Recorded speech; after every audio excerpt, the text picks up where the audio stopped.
ठंडी का समय था। पहाड़ों से घिरा राजापुरम नाम का एक गांव था।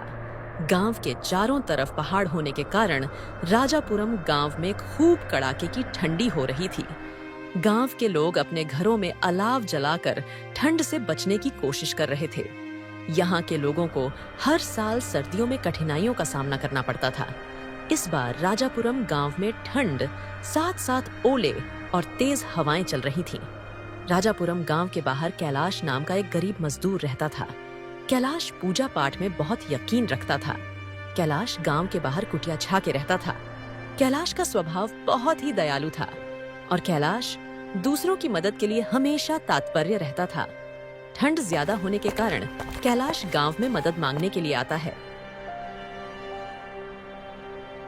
सुनो भाई, ये ठंड बहुत कठोर है। मेरे झोपड़ी में आग जलाने का कोई साधन नहीं है।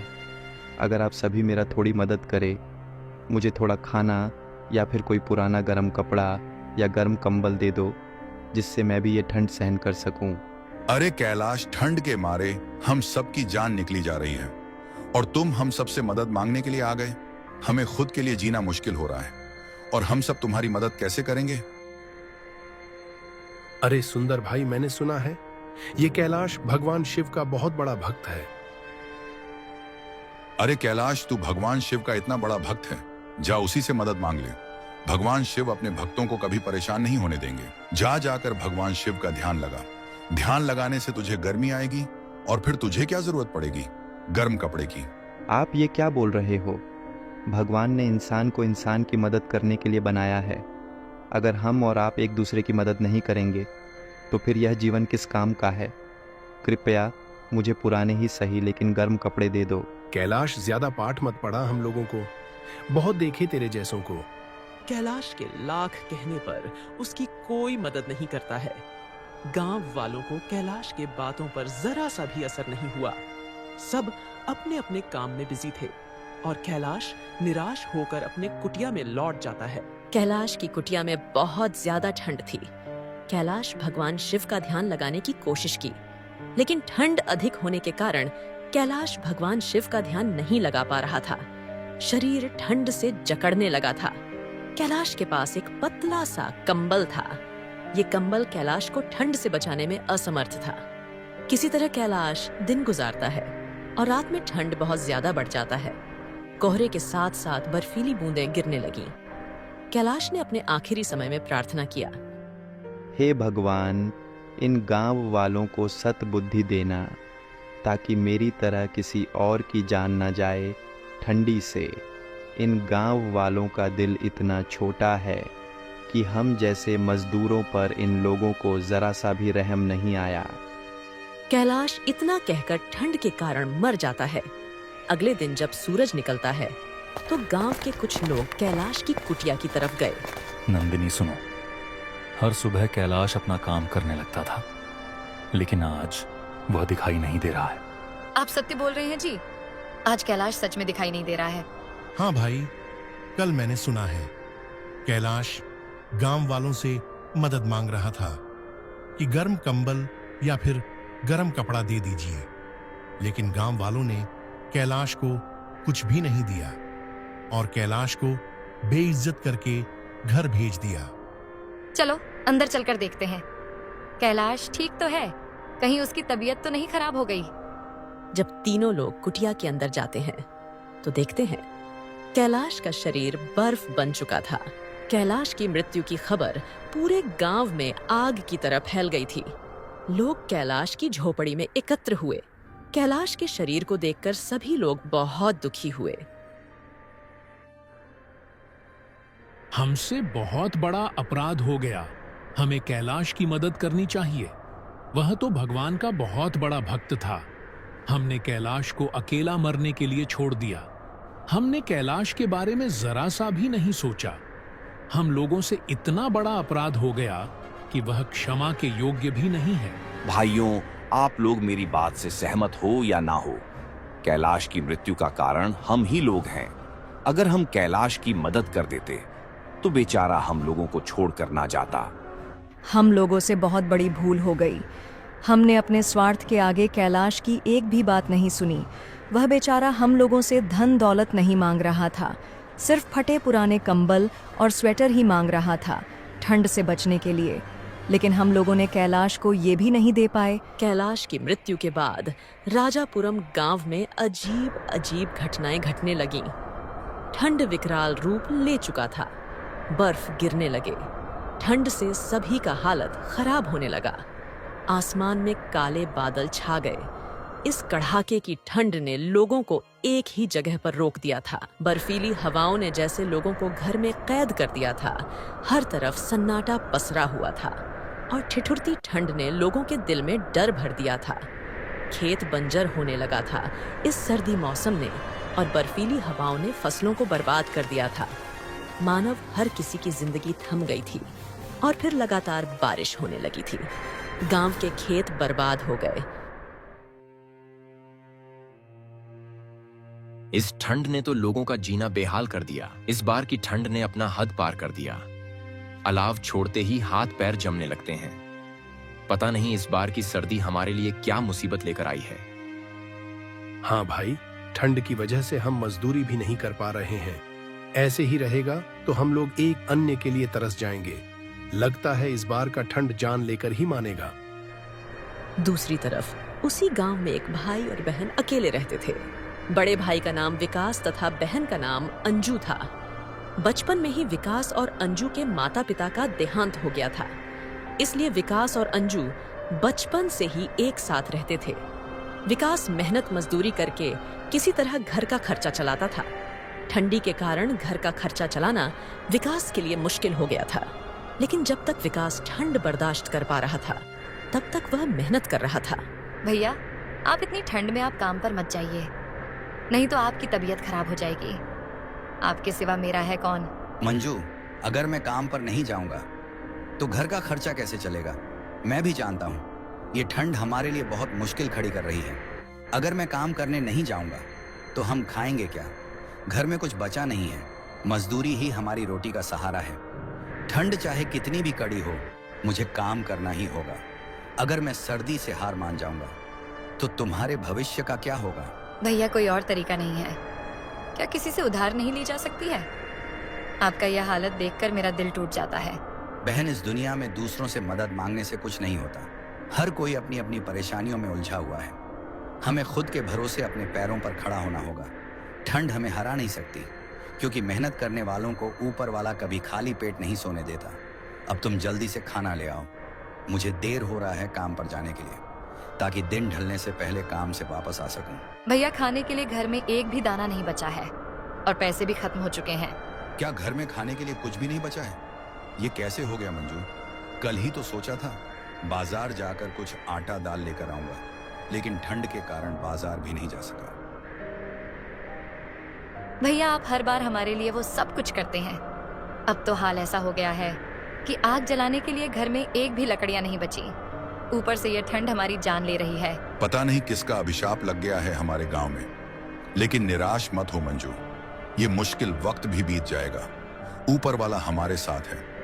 जब तक मैं जिंदा हूं बहन, तब तक मैं तुम्हें भूखा नहीं रखूंगा और ना ही किसी चीज की तकलीफ होने दूंगा। कल मैं जंगल जाऊंगा, चाहे कितनी भी ठंडी क्यों ना हो। लकड़ियां लेकर आऊंगा। मेहनत करने वालों के लिए हर रास्ता खुला रहता है। विकास अब मजबूर हो चुका था। वह फैसला लेता है कि अब वह बाजार में फल जाकर बेचेगा और वह अपने घर के लिए अनाज लेकर आएगा। कड़ाके की ठंड ने पूरे गांव को अपने चपेट में ले लिया था। चारों तरफ सफेद बर्फ की चादर और सन्नाटे का माहौल था। इस भयंकर ठंड में विकास जैसे तैसे अपना और अपनी बहन के पेट की आग बुझाने के लिए हर हाल में काम करता था। हे ऊपर वाले, ठंड तो बहुत हो रही है। अगर मेरी बात होती तो मैं किसी तरह काट लेता, लेकिन मेरी एक छोटी बहन है, वह बेचारी भूख से मर जाएगी।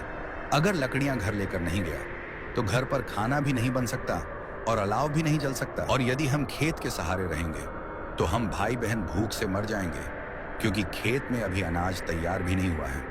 और यह सर्दी देखकर लग रहा है कि हमारा फसल भी बर्बाद हो जाएगा। इस बार की ठंड हम सब की मेहनत का इम्तिहान ले रही है। विकास लकड़ी काटने की बहुत कोशिश करता है, लेकिन ठंड और बर्फ के ओले इतने गिर रहे थे कि मानो विकास की जान चली जाएगी। विकास ठंड से हार मानकर घर वापस लौट आता है। ठंड ने विकास की हिम्मत को तोड़ दिया था। मंजू, आज मेरी हिम्मत नहीं हो रही थी। ठंड इतनी बढ़ गई है कि लकड़ी काटने का भी मन नहीं कर रहा था। भैया अब हम क्या करेंगे? मुझे तो कुछ समझ में नहीं आ रहा है। कल मैं फिर से जंगल में जाऊंगा, लेकिन आज के लिए मुझे सेठ गंगाराम से कुछ पैसे उधार लेने होंगे। भैया आप ये क्या कह रहे हैं? मैंने सुना है अगर गंगाराम से कोई पैसा उधार लेता है तो वह ब्याज बहुत ज्यादा लेता है, और यदि कोई उसका ब्याज नहीं देता है तो उसकी सारी जमीन पर उस दुष्ट गंगाराम का अधिकार हो जाता है। आपने सुना है? कुछ दिन पहले की बात है। कैलाश नाम का एक आदमी गंगाराम से मदद मांगने गया था, लेकिन उस गंगाराम ने उसकी मदद नहीं की और उस व्यक्ति का मजाक बनाकर अपने दरवाजे से भगा दिया था, और कोई भी गांव वाला उस व्यक्ति की मदद नहीं की, जिसके कारण उस व्यक्ति की मृत्यु हो गई। भैया इस दुनिया में कोई किसी का नहीं होता, सब अपने स्वार्थ के लिए जीते हैं। हाँ बहन, तुम सही कह रही हो, लेकिन हमारे पास और कोई उपाय भी तो नहीं है। दिन ब दिन बढ़ती ठंड ने विकास की हिम्मत तोड़ दी थी। जंगल की ओर जाने का उसका इरादा तो नहीं था। अगली सुबह होती है। जैसे तैसे कर विकास जंगल में पहुंचा, लेकिन ठंड ने उसे ऐसा झकझोरा कि लकड़ी काटना तो दूर, वहां खड़ा रहना भी मुश्किल हो रहा था। जैसे तैसे कर विकास थोड़ी बहुत लकड़ियां काटकर घर लौट आता है। बहन, जंगल में खड़ा होना भी मुश्किल हो रहा था, लेकिन किसी तरह हिम्मत जुटाकर थोड़ा बहुत लकड़ियां ले आया हूँ। आज का दिन किसी तरह काम चले, फिर कल जाकर थोड़ी बहुत और लकड़ियों का व्यवस्था करूंगा। भैया लकड़ियों का व्यवस्था तो हो गया है, लेकिन घर में कुछ बनाने को भी नहीं है। ठीक है बहन, मैं खाने का भी कुछ उपाय करता हूँ। अपनी बहन का पेट भरने के लिए विकास सेठ गंगाराम के पास पहुंचा। सेठ जी, मुझे कुछ पैसे उधार चाहिए। घर में खाने पीने का इंतजाम नहीं हो रहा है और खेत की फसल अभी तैयार भी नहीं हुई है, और मेरी बहन पिछले 2 दिन से भूखी है। तुम ये सोच भी कैसे सकते हो कि मैं तुम्हें पैसे उधार दूंगा?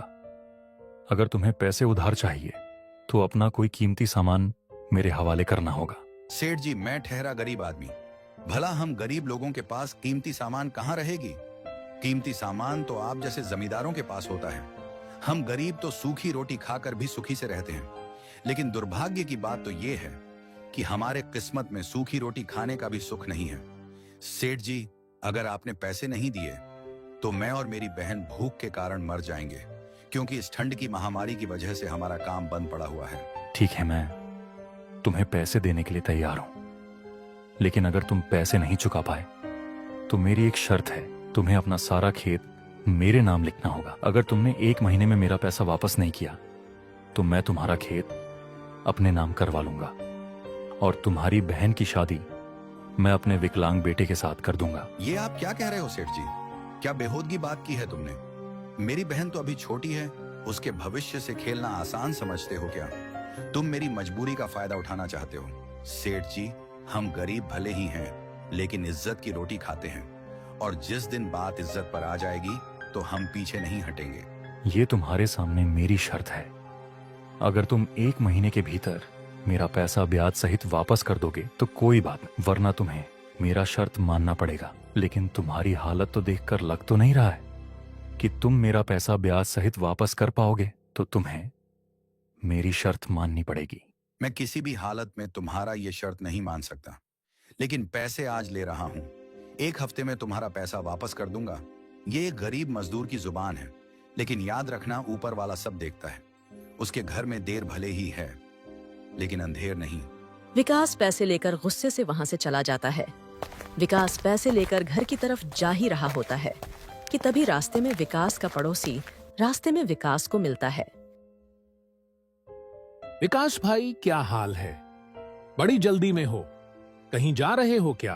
अंगद भाई, मैं बहुत परेशानी में हूँ। मैं सेठ गंगाराम से पैसा उधार लिया हूँ, लेकिन वो कमीना मुझसे कहता है कि अगर वक्त पर पैसा नहीं लौटा पाए तो मेरी बहन का विवाह उसके विकलांग बेटे से करना होगा। अब मैं क्या करूं, कुछ समझ में नहीं आ रहा है। अगर मैं उससे पैसे ना लेता तो मेरी बहन भूख से मर जाती, इसलिए मुझे मजबूरन सेठ गंगाराम से पैसा लेना पड़ा। ये तो बहुत गलत बात कर दी गंगाराम ने। भाई, तुम तो मेहनत करने वाले आदमी हो। अब तो ऐसा लग रहा है कि सब कुछ उल्टा हो गया। तुम चिंता मत करो मेरे दोस्त, मैं तुम्हारे साथ हूं। हम दोनों मिलकर कोई ना कोई तो रास्ता निकाल लेंगे। तुमसे बात करके थोड़ा बहुत दिल को सुकून मिला है भाई, लेकिन सच में मुझे कुछ समझ में नहीं आ रहा है कि अब मैं क्या करूं। घर में खाने को भी कुछ नहीं है और इतनी कड़ाके की ठंड में काम करने की हिम्मत भी नहीं हो रही है। तुम जैसे अच्छे इंसान के साथ ऐसा नहीं होना चाहिए मेरे दोस्त, लेकिन कोई बात नहीं। मेहनत करने वालों के लिए एक रास्ता बंद है तो क्या हुआ, थोड़ी प्रतीक्षा करो, 1000 रास्ते खुल जाएंगे। तुम यूं ही परेशान मत हो दोस्त, ऊपर वाला सब ठीक करेगा। धैर्य रखने के सिवा हम गरीब कर भी क्या सकते हैं। हाँ भाई, तुम सत्य कह रहे हो। प्रतीक्षा के अलावा मेरे पास कोई रास्ता भी तो नहीं है। ऊपर से ये सर्दी, काम करने का मन भी नहीं करता है। इस कड़ाके की सर्दी ने मेरा सारा हिम्मत तोड़ दिया है। जब से पहाड़ी के पास रहने वाले कैलाश की मृत्यु हुई है, तब से और ज्यादा कड़ाके की ठंड पड़ रही है। हाँ भाई, तुम सही कह रहे हो। अच्छा खैर, तुम बताओ तुम्हारा हाल कैसा है? बहुत बुरा हाल है भाई। घर में खाने के लिए राशन नहीं है, खेत खराब हो गए हैं, सोनाक्षी का भी तबीयत खराब रहता है, मैं भी बहुत परेशानी में हूँ। चिंता मत करो अंगद भाई, सब ठीक हो जाएगा। हमारे गांव से ये काला बादल हट जाएगा, हम लोग पहले की तरह खुशहाली में रहने लगेंगे। अच्छा अब मैं चलता हूँ, बहन घर पर इंतजार कर रही होगी। इतना कहकर विकास वहां से चल देता है और अंगद भी अपने घर चला जाता है। अंगद बहुत ही मतलबी इंसान था। अंगद दूसरों का दुख देखकर बहुत खुश हुआ करता था और सबके सामने बहुत दरिया दिल का दिखावा करता था। अंगद के पास खाने के लिए राशन भी था, आग जलाने के लिए लकड़ियां भी थीं और उसकी पत्नी बिल्कुल सेहतमंद थी। आज तो विकास की सारी दुख भरी कहानी सुनकर मजा आ गया, मन को सुकून मिल गया। बेचारा सोच रहा था कि अपनी छोटी बहन का विवाह किसी अच्छे घर में करेगा, लेकिन विकास ने सेठ गंगाराम से पैसा उधार लिया है और सेठ गंगाराम का शर्त है कि अगर वह 1 महीने के भीतर उसका सारा रुपया ब्याज सहित नहीं वापस करेगा तो विकास की छोटी बहन का विवाह अपने विकलांग बेटे के साथ कर देगा। क्या सच में विकास का दिमाग खराब हो गया है जो अपनी बहन के नाम पर कर्ज ले लिया है? सच में गरीब लोग कितने बेवकूफ होते हैं, उन्हें देखकर कितनी हंसी आती है मुझे। तुम तो जानती ही हो सोनाक्षी कि दूसरों की परेशानी देखकर मुझे कितना आनंद आता है। विकास बोल रहा था कि घर में खाने के लिए कुछ भी नहीं है और इतनी कड़ाके की ठंड में लकड़ी भी नहीं काट सकता। पता नहीं उसका और उसकी बहन का क्या होगा। सच में वो विकास तो बुरी तरह फंस गया है। उसकी हालत देखकर तो मुझे बहुत हंसी आ रही है। और उसकी बहन का क्या होगा? सेठ गंगाराम अपने बेटे के साथ उसकी बहन की शादी करवा के उसकी सारी जिंदगी बर्बाद कर देगा। उसकी बहन की तो शादी अब तय है, बस उस घड़ी का मैं बहुत ही बेसब्री से इंतजार कर रहा हूँ कि कब यह पूरी कहानी खत्म हो। अंगद और उसकी पत्नी विकास की मुश्किलों पर हंस रहे थे और उसकी बेबसी को लेकर उन दोनों की सोच बहुत ही गंदी थी। वे सोच रहे थे कि उसकी बेटी और उसके भविष्य को कैसे और मुश्किलों में डाल सकते हैं। विकास ने जैसे तैसे करके एक वक्त का खाना खाकर अपनी बहन के साथ रात काटी, लेकिन सुबह वही चुनौती और वही संघर्ष उसका इंतजार कर रहा था। 2-4 दिन गुजरते हैं, ठंड और भी ज्यादा बढ़ जाता है, बर्फ गिरने लगते हैं। उसके पास जो थोड़े बहुत पैसे थे उसका फल खरीद लाया था, लेकिन ठंड अधिक होने के कारण 1-2 दिन से ज्यादा फल का दुकान नहीं कर सका और उसकी सारी फलें खराब हो गई थी। ठंड अधिक बढ़ने के कारण राजापुरम गांव के लोग मरने लगे और चारों तरफ सन्नाटा पसर जाता है। विकास अपने घर पहुंचता है तो देखता है कि मंजू की तबीयत बहुत ज्यादा खराब हो गई है। भैया बहुत ठंड लग रही है, मुझे लग रहा है कि मैं अब और ठंडी सहन नहीं कर पाऊंगी। मुझे बहुत तेज की बुखार है। भैया आप किसी न किसी तरह डॉक्टर को बुला लाओ, नहीं तो मैं मर जाऊंगी। मंजू तुम चिंता मत करो, मैं तुम्हारे लिए आग जला देता हूँ और तुम थोड़ी देर बाद ठीक महसूस करोगी। मैं डॉक्टर को भी बुलाने की कोशिश करता हूँ, हिम्मत रखना, ऊपर वाला सब ठीक करेगा। विकास जैसे तैसे करके डॉक्टर के पास जाता है। डॉक्टर साहब, मेरी बहन बहुत बीमार है, कृपया करके आप मेरे घर चलकर मेरी बहन का इलाज कर दें, नहीं तो वह मर जाएगी। देखो विकास, मैं तुम्हारा हालत जानता हूँ, लेकिन इलाज मुफ्त में नहीं होता। पहले पैसे लेकर आ, फिर मैं तेरे साथ चलूंगा। हे भगवान, मैं कैसे डॉक्टर को बताऊं कि घर में पैसों की दिक्कत है। विकास निराश होकर डॉक्टर के पास से वापस लौट आता है। तभी उसका दोस्त अंगद नजर आता है। क्या हुआ विकास, बहुत उदास लग रहे हो? सब खैरियत तो है? सेठ गंगाराम ने तो कुछ नहीं कहा तुमसे। भाई अंगद, मेरी बहन बहुत बीमार है। मेरी बहन की हालत दिन ब दिन खराब होती जा रही है। डॉक्टर को बुलाने की कोशिश की, लेकिन उन्होंने पहले पैसे मांगे और अब ना मेरे पास पैसे हैं और ना ही कोई सहारा। तुम्हारी बात सुनकर सच में मुझे बहुत दुख हो रहा है, लेकिन मैं क्या करूं? मैं खुद ही ठंड से बेहाल हूं। मेरे घर में भी कुछ खाने को नहीं है। अंगद, मैं तुमसे बड़ी उम्मीद लेकर आया हूं। तूने हमेशा मुझे अपना भाई समझा है। बस आज किसी तरह मेरी मदद कर दो। बस थोड़ा सा सहारा दे दो ताकि मेरी बहन की जान बच सके। सुन भाई, मैं तो बहुत चाहता हूं कि तेरी मदद करूं, लेकिन मैं खुद अपने घर का बोझ नहीं उठा पा रहा हूं। मैं खुद ही परेशान हूं। तेरा मदद कहां से करूं? अंगद, क्या इंसानियत भी ठंड में जम गई है? मेरी बहन की तबीयत बहुत खराब है। अगर तू भी मना करेगा तो मैं किसी से क्या उम्मीद करूंगा? विकास भाई, मेरी बात समझ में मजबूर हूं। ऊपर वाले से प्रार्थना कर कि वह तुझे इस मुसीबत से बाहर निकाल दे। बस मेरे लिए भी दुआ करना।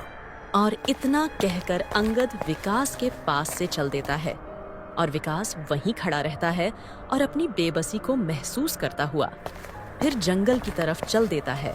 कुछ दूर जाने के बाद जंगल के पास एक साधु मिलते हैं। साधु बाबा के ऊपर पत्थर गिरा रहता है। विकास जल्दी से जाकर उस पत्थर को हटाता है। बेटा, आज तुम मेरे लिए फरिश्ता बनकर आए हो। अगर आज तुम ना आते तो शायद मैं इसी जगह पर दम तोड़ देता। भगवान तुझे हमेशा खुश रखे बेटा। बाबा, ये तो मेरा फर्ज था। इंसान को मुश्किल में देखकर हर कोई भी मदद करेगा, लेकिन आप यहाँ और इस हाल में कैसे फंसे? आपकी किसी ने मदद नहीं की? बेटा, मैं जंगल में कुछ जड़ी बूटियां लेने आया था। ठंड का मौसम है, लोग बीमार हो रहे हैं, मगर अचानक ये भारी पत्थर मेरे ऊपर गिर गया और मैं इसके नीचे दब गया। मुझे लगा अब मेरी जिंदगी यही खत्म हो जाएगी, लेकिन तुमने हमारी जान बचा ली। बेटा, तुमने हमारे ऊपर बहुत बड़ा एहसान किया है। वैसे बेटा, तुम बहुत उदास लग रहे हो। क्या बात है? मैं तुम्हारी कुछ मदद कर सकता हूँ। साधु महाराज, मेरी छोटी बहन का तबीयत बहुत खराब है और मेरे पास इतने पैसे भी नहीं हैं कि मैं अपनी बहन को किसी अच्छे डॉक्टर को दिखा दूं। और फिर विकास के साथ जो जो घटना हुआ, सारी घटना विकास साधु बाबा को बता दिया। तुम चिंता मत करो बेटा, मैं तुम्हें एक दवा देता हूँ। इसे तुम अपनी बहन को पिला देना। वह सुबह तक बिल्कुल ठीक हो जाएगी और तुम घबराओ मत। सेठ गंगाराम तुम्हारा कुछ भी नहीं कर सकता है। यह दवाई लेकर जाओ और अपनी बहन को पिला देना और कल सुबह तुम मुझसे मिलने मेरे आश्रम पर आ जाना। और फिर विकास घर पहुंचता है और वो दवा विकास अपनी बहन को पिला देता है। अगली सुबह होती है। भैया, मेरी तबीयत बिल्कुल ठीक है। मुझे लग रहा था कि अब मैं तो मर ही जाऊंगी, लेकिन अब बिल्कुल सही हूँ। ठीक है, तुम आराम करो। मैं एक बाबा से मिलने उनके आश्रम पर जा रहा हूँ। और विकास साधु बाबा के आश्रम की ओर चल देता है। थोड़ी देर बाद विकास आश्रम पर पहुंच जाता है। बेटा, तुम आ गए। जी महाराज जी, बताइए आपने मुझे क्यों बुलाया है? बेटा, ये सब आयुर्वेदिक दवाइयाँ हैं। इन्हें तुम बाजार में ले जाकर बेचो और तुम्हें जो पैसा मिलेगा उसे तुम सेठ गंगाराम को दे देना। जी साधु बाबा, आपने मुझ जैसे अनजान के लिए इतना बड़ा योगदान दिया है। मैं आपका यह एहसान कभी नहीं भूलूंगा। विकास इतना कहकर दवाई लेकर एक चौराहे पर पहुंचता है। शाम तक उसकी सारी दवाइयां खत्म हो जाती हैं। अगली सुबह होती है। विकास सेठ गंगाराम के घर पहुंचता है। आओ विकास, मैं जानता था कि तुम हमारा पैसा 1 महीने के भीतर नहीं लौटा पाओगे। उस दिन बहुत दावा करके गए थे कि 1 सप्ताह के अंदर तुम्हारा रुपया ब्याज सहित वापस कर दूंगा। क्या हुआ? निकल गई सारी हेकड़ी तो बताओ। किस मुहूर्त में बारात लेकर आऊं तुम्हारे घर पर? सेठ, ऐसा दिन नहीं आएगा। ये लो अपना रुपए ब्याज सहित, तुम किसी और को मूर्ख बनाना अपने विकलांग बेटे के लिए। और इतना कहकर विकास दवाई लेकर फिर चौराहे पर पहुंच जाता है। धीरे धीरे समय बीतता है। उसकी दवाइयों की चर्चा पूरे राज्य में हो जाती है और विकास का अब बहुत बड़ा आयुर्वेद दवाइयों का दुकान हो जाता है। विकास अब बहुत बड़ा आदमी बन जाता है, अपने बहन का विवाह बहुत बड़े घर में करता है और विकास खुशी खुशी रहने लगता है। उसका दोस्त अंगद, जिसे सबकी तकलीफ देखकर बहुत खुशी मिलती थी, अब वह विकास के घर पर नौकरी करता है।